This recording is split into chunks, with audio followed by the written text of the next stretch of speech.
Going live? Yep. All right, we are live. Camera's live. Hello, and Camera's yeah, live. hey. I'll tell you Hey. what. If it weren't for seeing your beautiful face, I might be asleep right now. Let's let Patty in here. Here we go. Hey, Patty. Welcome everyone to another installment of Klooby Snacks. This is Klooby Snack number 3 that we're going to get into tonight. I want to have full disclosure. I'm sick and like sicker than I've been, and I can't even remember ever being sicker than this. But it's the type of sick where it hurts to swallow, it hurts to cough, aches and pains and shivers and all of this stuff. I've been in bed all day. But one of my professors in college told me the unofficial definition of being a professional is the show must go on, right? And not like this is like super professional, but we did let a public know to expect us to be here, 8 o'clock on Sunday night. And so when the public is expecting something, the excuses and the stories and the drama, that all goes out the window. The show must go on. Abigail, you know this from seeing so many plays, right? You sit And down from and being then, in them. well, and it being, well, yeah, I want to hear you say this, but I elaborate because the more you talk, the better. The less I talk, the better. But you get the playbill, but here's the thing: they don't say, ladies and gentlemen, the person that was going to play Hamlet was meant to be here, but they left a little late, and after the cat spilled the milk and that caused traffic, and they don't do that. Just say, ladies and gentlemen, the part of Hamlet will be played by John Doe, and that's it. Like they draw as little attention to it as possible, and the show goes on, right? So having said that. Here we are. This show is going on. I'm never going to cancel on my daughter. Patty, it's good to see you. How are you? I'm good, thank you. I'm sorry you're sick. Yeah, like I said, if it weren't for seeing Abigail, and just the natural energy I get from these things this Sunday night, and Klooby Snacks is just different. This is my 6th year doing a weekly tip reading, but Klooby Snacks is different. And so I've been in bed all day long, and I'm going to go back to bed after this. So I think I can get through 10, 15, 20 minutes. We'll see what we're going to do here. But Patty, what I want to do is I'm going to screen share because I'm in Las Vegas right now at Brian Trachel's house, and this is what I want to do. I wanted to invite you, Patty, to read word for word, if you don't mind, your advanced praise. And if you don't mind, I'm going to put it on the screen so people can follow along with you. We figured we can't read them all at once. As I share my screen, can everybody see my screen now? Yes.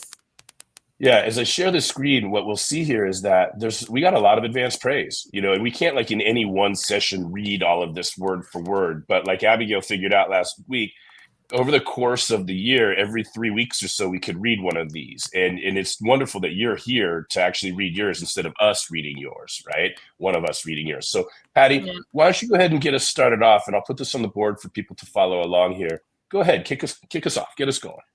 Okay. It's funny reading it after having been on a couple of these. I'm like, I would have rewritten it differently. Abby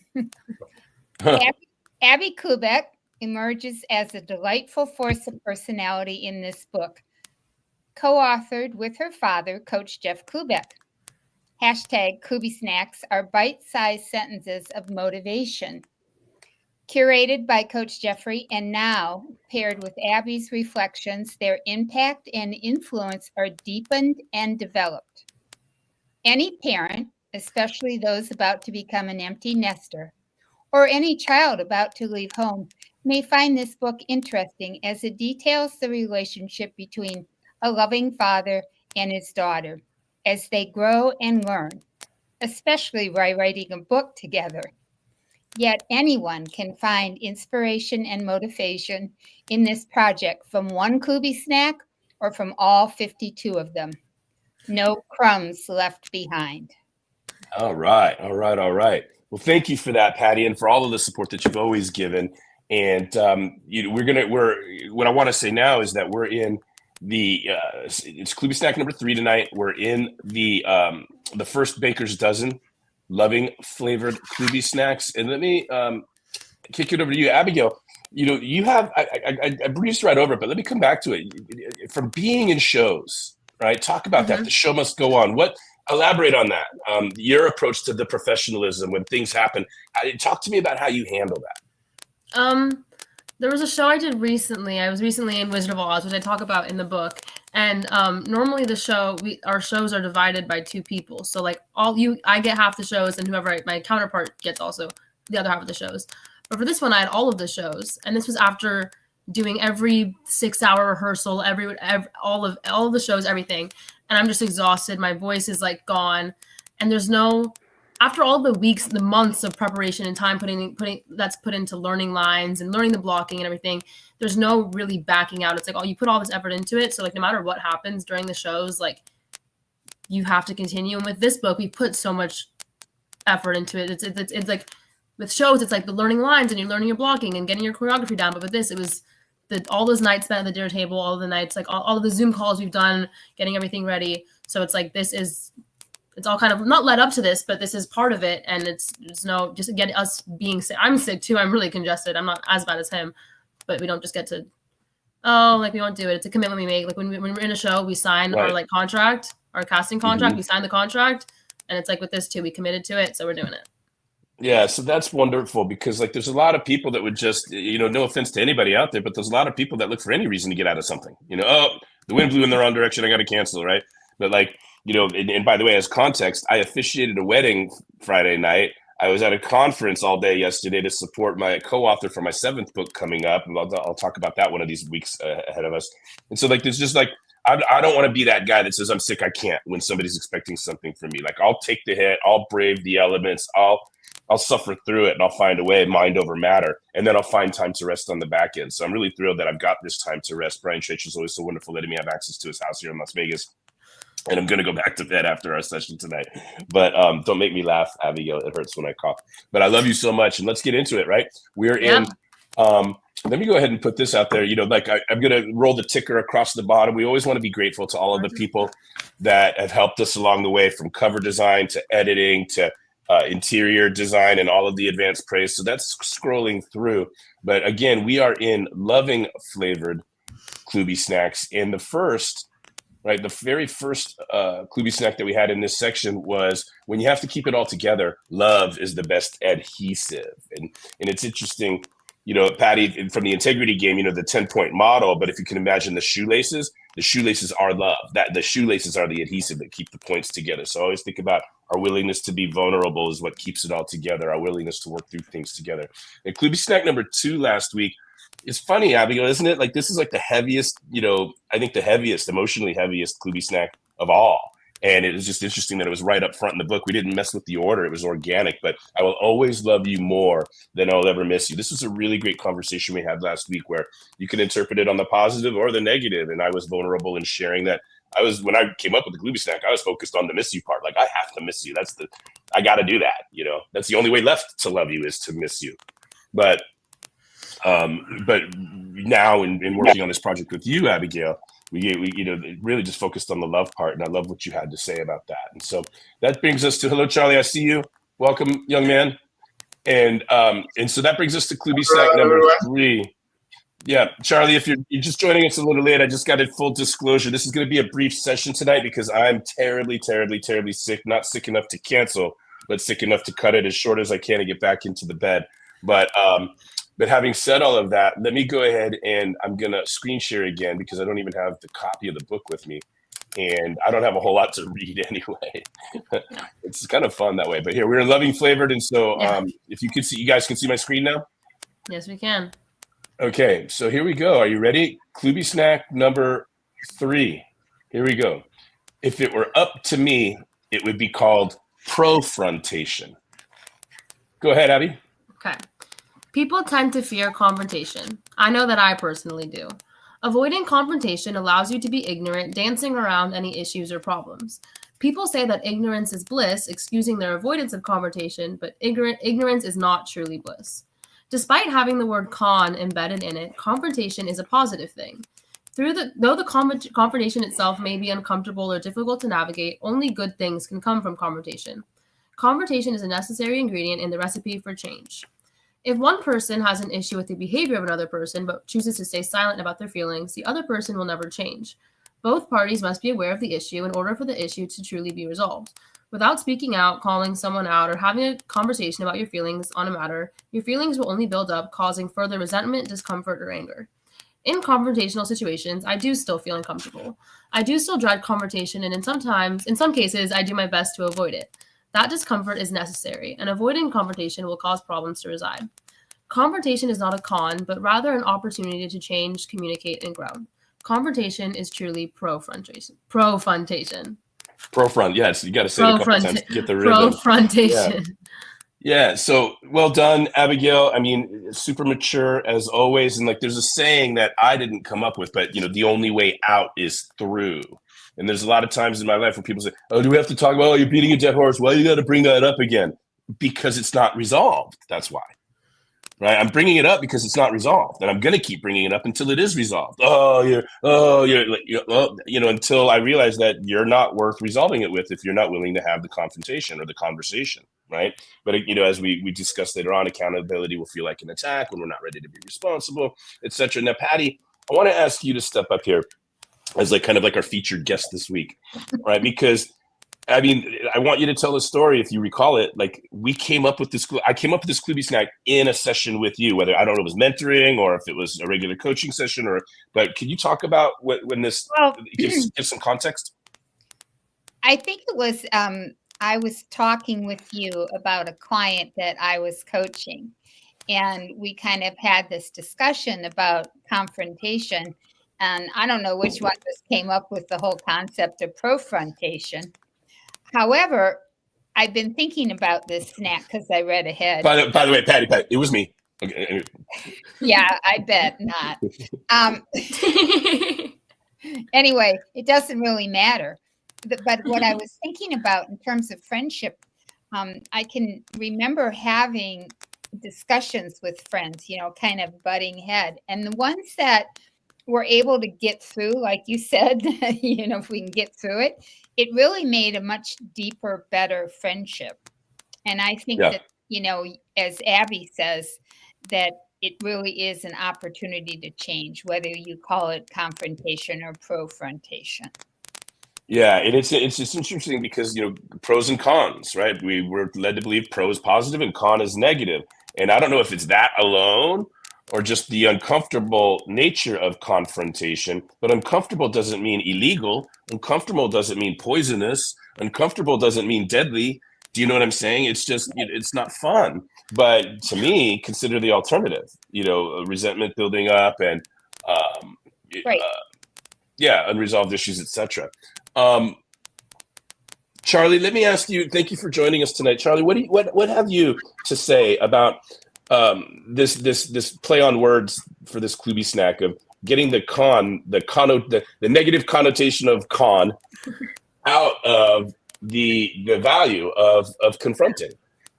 So what do you think, Charlie? What do you have to say? I want to make sure that you get some airtime here before I ask to go to bed.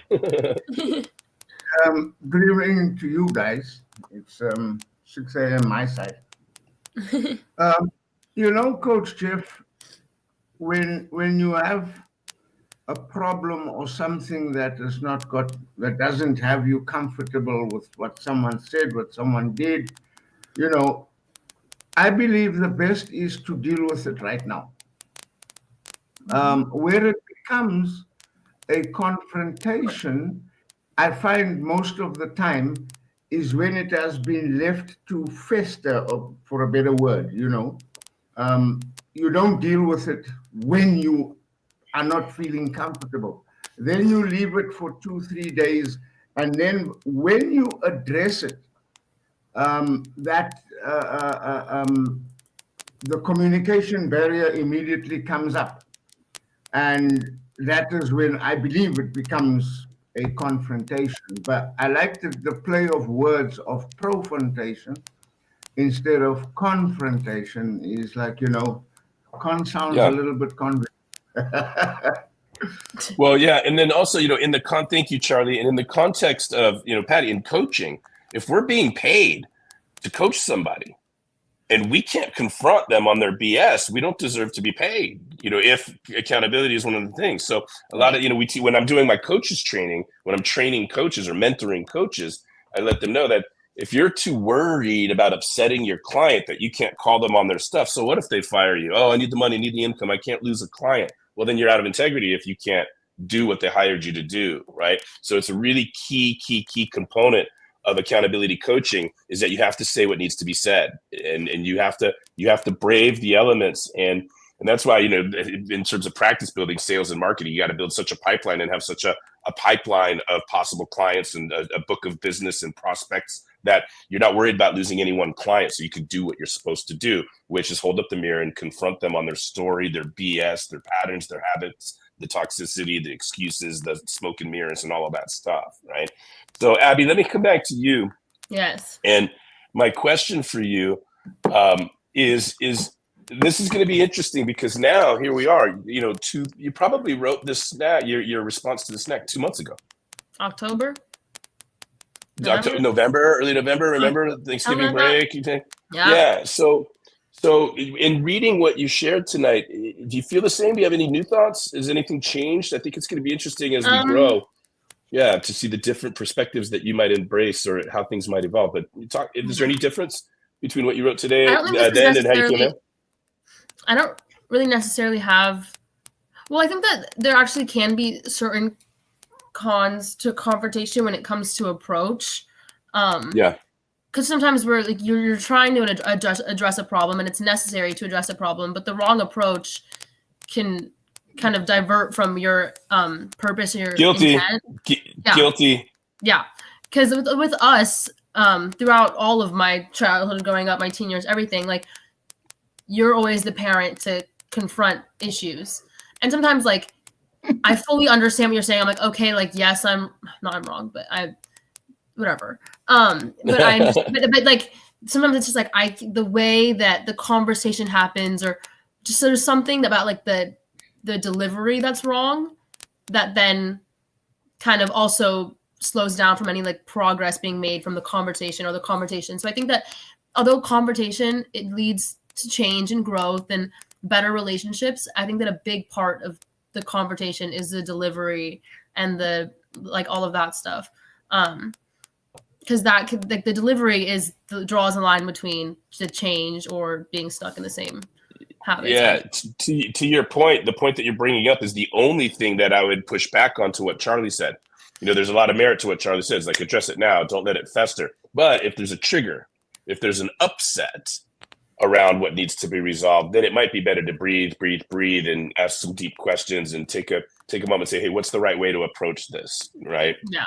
And I've been like I raised my hand. I'm guilty of like, I'm confronting, and in my head we judge ourselves by intent, but the rest of the world judges our behavior. So in my head, right, let's address this, let's talk about this, and I'm not paying attention to delivery. I'm not paying attention to how far away I push people, because of my intensity. But my intensity is normal for me. It's just intense for other people, right?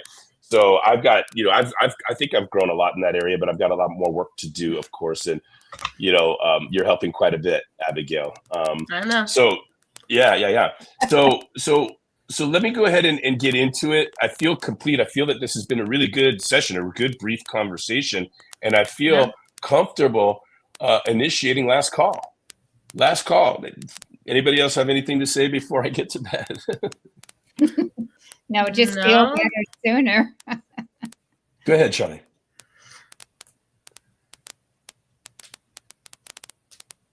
Uh-oh. He's muted. Hang on. Go ahead, Charlie. Am I there now? Yeah.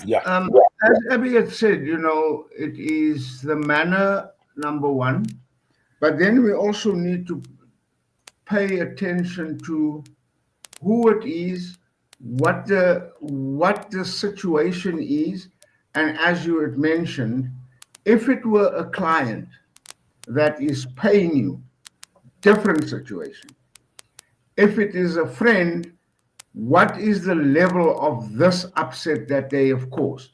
If it is a child, what have they ever, how serious is it? How do I approach this? So, it's quite, it's quite good to, as you said, maybe sometimes sit down, think about it, but it's very difficult if you are a spontaneous person, right? If it upsets me now, I love to deal with it now. I don't want to carry anything into the next minute. I want it off my chest. But again, you need to, what is the response? How do they respond? And then you adjust as you go and solving the problem. Yeah. None of this is easy per se when there's disagreement, when there's issues to be resolved. But the work is important. Last call. Anybody else have last call, comment, question, a joke, a riddle, anything like that? I can sing your lullaby. Oh yeah, well. I'm okay. Yeah. Actually. I'll stop the. I'm like, listen, I'm going to be honest, like my energy is okay for these 18, 19 minutes, but it's been tough. I've been in bed all day and it's like, all right, got to find a way to get through it. But being with you guys gives me energy. I'm happy to be here. Abigail, it's great to see you. It's great to go through this with you. Patty, Charlie, I appreciate all of the support through all the years. It's wonderful to watch you guys interact with my daughter and just to cycle these lessons through and to have this shared experience. So I just want to say thank you again. And I promise my energy levels will be better next week. We'll have more fun next week than we've had this week. But there you have it. Klooby Snack number 3 is recorded. If it were up to me, it would be called Profrontation. All right. Unless there's anything else from anybody, I'm ready to sign off and get back to bed. NyQuil is in my future. Now get well, Coach Jeff. See you next week. See you tomorrow, Dad. All right. Thanks, everyone. Bye, Bye-bye now. Abby. Bye. Bye-bye. Bye-bye.